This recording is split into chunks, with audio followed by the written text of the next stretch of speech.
अस्सलाम वालेकुम students, hope you all are fine.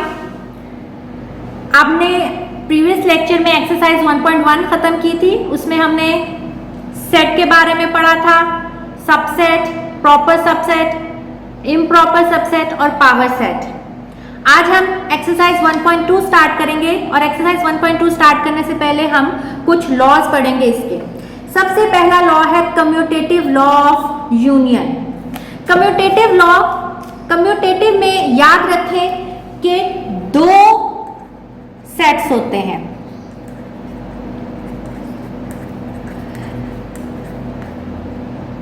Union का मतलब, यूनियन का साइन आएगा कम्यूटेटिव लॉ ऑफ यूनियन, यानी आपके पास दो सेट्स हैं तो हम कहेंगे कि ए यूनियन बी जो है वो बी यूनियन ए के बराबर है। इसको हम कहते हैं commutative law of union.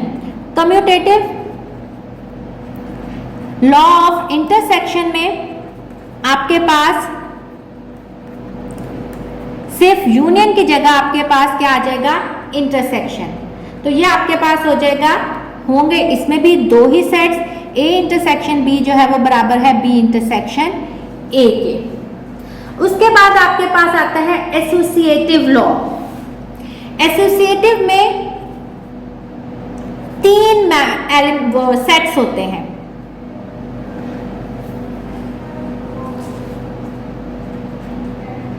Associative law of union, अब इसमें आपके पास तीन सेट्स हैं लेकिन होगा उसमें यूनियन ही, तो इसको आप लिख सकते हैं A union B union C is equal to A union B union C. इसमें ए को पहले बाहर रखा है, फिर यूनियन और बी यूनियन सी को ब्रैकेट में रख दिया। अगले में इज इक्वल टू बराबर है, ए और बी को पहले अंदर रख दिया और यूनियन सी को बाहर निकाल दिया। बी बीच में है इसलिए वो हमेशा ब्रैकेट में रहेगा। एसोसिएटिव लॉ ऑफ इंटरसेक्शन, इसमें सिर्फ जहां जहां यूनियन है वहां वहां क्या आ जाएगा, इंटरसेक्शन।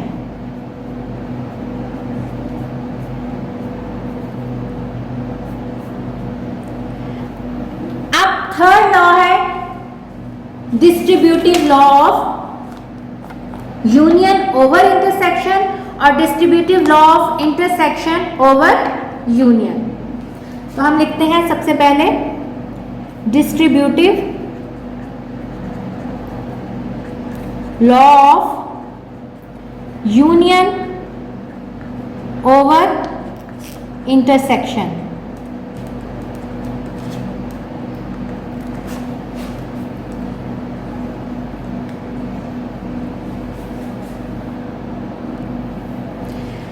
अब इसको लिखने का तरीका क्या है कि पहले यूनियन का वर्ड आ रहा है तो आपने लिखना है ए यूनियन और फिर ब्रैकेट के अंदर intersection, union over intersection is equal to के बाद आप खुद बना लेंगे ए यूनियन पहला बी, फिर इसका साइन ब्रैकेट ये कर दें इंटरसेक्शन ए यूनियन सी।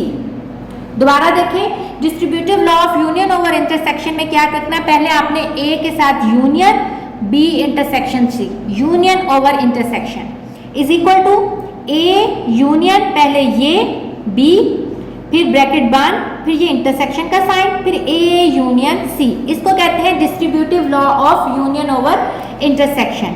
अब लिखेंगे distributive law of intersection over union.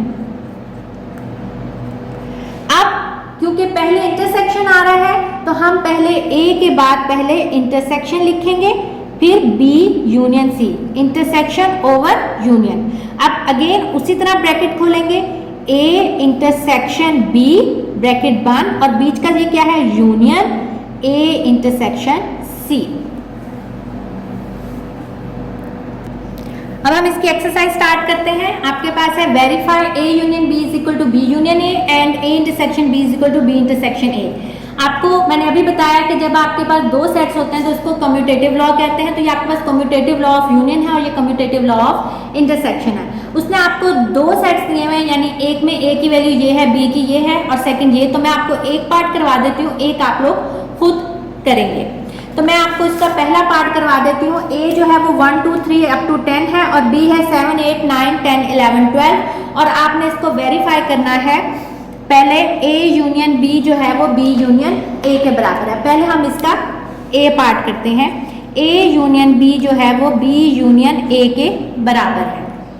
आप लोगों ने ये चीज़ें 7th में की होंगी, सिर्फ ये प्रैक्टिस के लिए है, यानी आप लोग को एक दफ़ा रिकॉल हो जाए चीज़ें।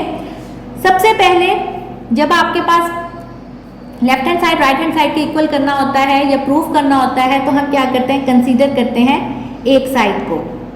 तो मैंने कंसीडर की है लेफ्ट हैंड साइड जो कि क्या है, ए यूनियन बी। अब आपके पास ए क्या है, 1 2 3 अप टू 10 यूनियन बी क्या है 7 8 9 10 11 12। अब दोनों का यूनियन लेना है। यूनियन आप सबको पता है कि यानी दोनों को मिला के लिखना है। अब देखिए ये 1 से लेके 10 तक तो ऑलरेडी है, तो ये 10 से आगे 12 तक, यानी ये आपके पास 12 तक ये पूरा बन गया। इसको मैंने इक्वेशन 1 का नाम दे दिया। अब हम करेंगे consider right hand side. Right hand side में आपके पास क्या है, B union A.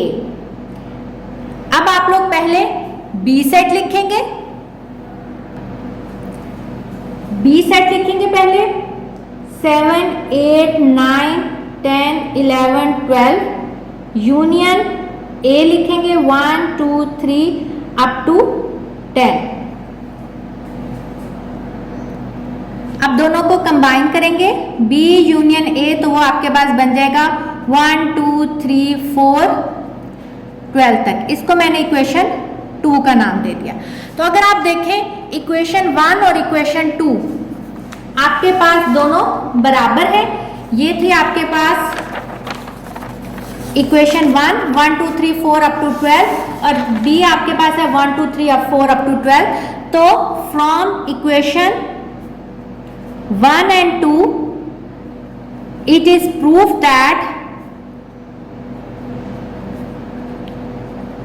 A union B जो है वो बराबर है B यूनियन A के। अब हम इसका सेकंड B पार्ट करते हैं जो कि इंटरसेक्शन वाला है कि A इंटरसेक्शन B जो है वो B इंटरसेक्शन A के बराबर है। अगेन इस तरह के प्रूफ में पहले हम कंसीडर करेंगे left hand side A intersection B। A आपके पास था 1 2 3 अप टू 10 और इंटरसेक्शन B है आपके पास 7 8 9 10 11 12। इंटरसेक्शन क्या होता है, इंटरसेक्शन होता है जो दोनों सेट्स में कॉमन एलिमेंट्स होते हैं वो लिख लें, उनको क्या कहते हैं, इंटरसेक्शन। अब देखें इनमें 1 2 3 4 5 6 तक यहाँ मौजूद नहीं है, इसका मतलब वो कॉमन नहीं है। कॉमन कहाँ से आ रहा है, 7 8 9 10। उसके बाद 11 12 इसमें है, इसमें नहीं, इसका मतलब वो कॉमन नहीं है। तो ये आ गया A इंटरसेक्शन B। अब निकालना है B intersection A। Consider right hand side. B क्या है आपके पास 7 8 9 10 11 12 इंटरसेक्शन 1 2 3 10 तक। अब फिर इंटरसेक्शन में 7, यहाँ 8 भी है 9 भी है और 10। इसको मैं कह देती हूँ इक्वेशन 2। तो फ्रॉम इक्वेशन 1 एंड 2 अगर आप देखें इक्वेशन 1 और 2 दोनों सेम है, 7 8 9 10 7 8 9 10। तो it is proof that A intersection B is equal to B intersection A। Question number 1 का पार्ट 2 वो आप लोग खुद करेंगे, बहुत आसान है। सेम इसी तरह है कि आपने पहले A union B B union A के इक्वल प्रूफ करना है और फिर A intersection B intersection A के इक्वल प्रूफ करना है। अब हम इसका क्वेश्चन नंबर 2 करते हैं। Verify x union y union z is equal to z union y union z, और बी पार्ट है x intersection y intersection z is equal to x intersection y intersection z। पिछला commutative law था first question, और ये आपके पास associative law है क्योंकि इसमें 3 सेट्स इन्वॉल्व हो गए।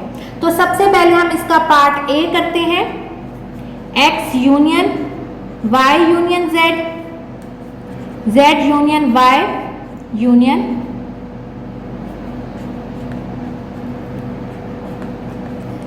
z।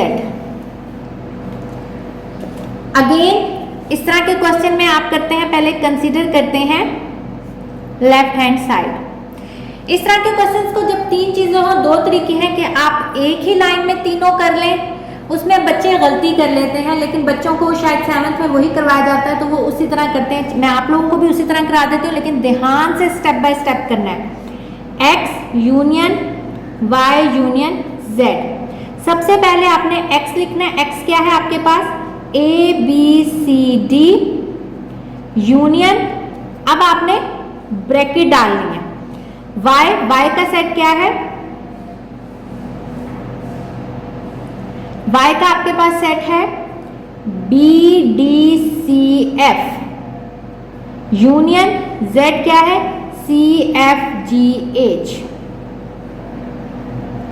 अब सबसे पहले हमने ब्रैकेट को सॉल्व करना है। जो ब्रैकेट के बगैर चीज है उसको आप एज इट इज लिख दें। अब इनको हम यूनियन करके लिखेंगे तो क्या हो जाएगा? B C D F G H। ठीक है, आपके पास देखें B D C दोनों में एक दफा, तो एक दफा आ गया B C D F G H। अब इनका भी यूनियन लें, ब्रैकेट सॉल्व कर ली। अब आप इनको करें solve. A B C D F G H, इसको इक्वेशन 1 का नाम दे दिया। अब हम इसकी राइट हैंड साइड कंसीडर करेंगे।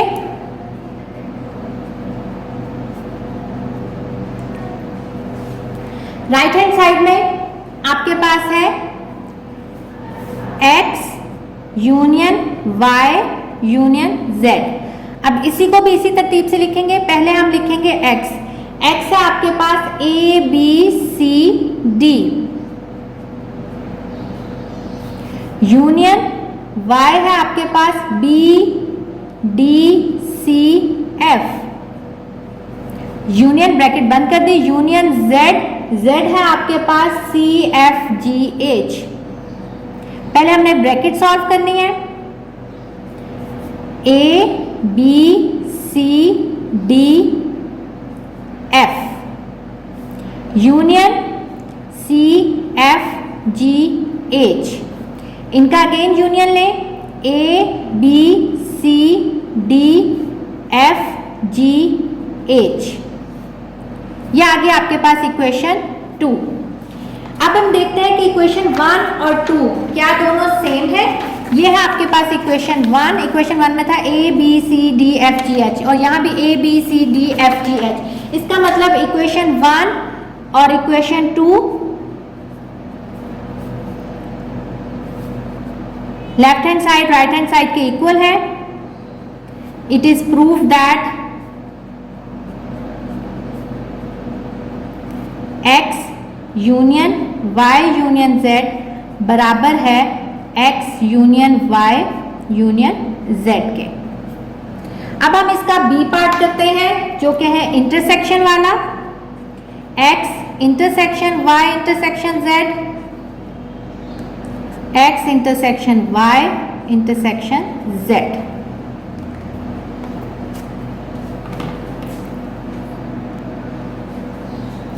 कंसीडर करते हैं पहले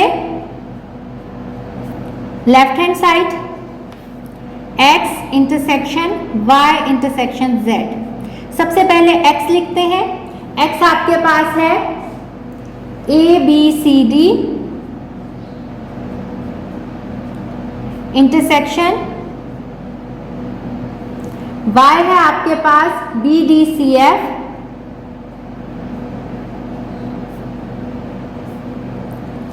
इंटरसेक्शन z है CFGH। पहले हम इस सेट को एज इट इज लिख देंगे, इन दोनों का इंटरसेक्शन लेंगे। कॉमन क्या है इसमें, B भी नहीं है, D भी नहीं है, C और F इसमें कॉमन है। अब इन दोनों में से कॉमन लेंगे तो सिर्फ C कॉमन है, इसको मैंने इक्वेशन 1 का नाम दे दिया। अब आप करेंगे consider right hand side x intersection y intersection z। अब पहले आप ब्रैकेट डालेंगे ABCD intersection BDCF intersection CFGH। पहले ब्रैकेट सॉल्व करेंगे, इन दोनों में कॉमन क्या है, BCD इंटरसेक्शन CFGH। अब इन दोनों का इंटरसेक्शन लें तो सिर्फ आपके पास C कॉमन है। तो अगर आप देखें from equation 1 and 2,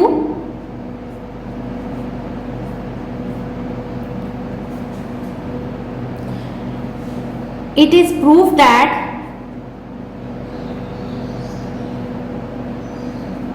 x intersection y intersection z is equal to x intersection y intersection z। तो ये आपके पास क्वेश्चन नंबर 2 का पार्ट 1 कंप्लीट हो गया है। आपने इसका 2 और 3 खुद करना है। Question number 2 part 2 and 3 do it yourself।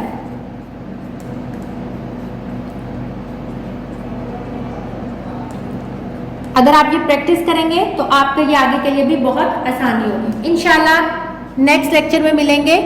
Take care, Allah Hafiz.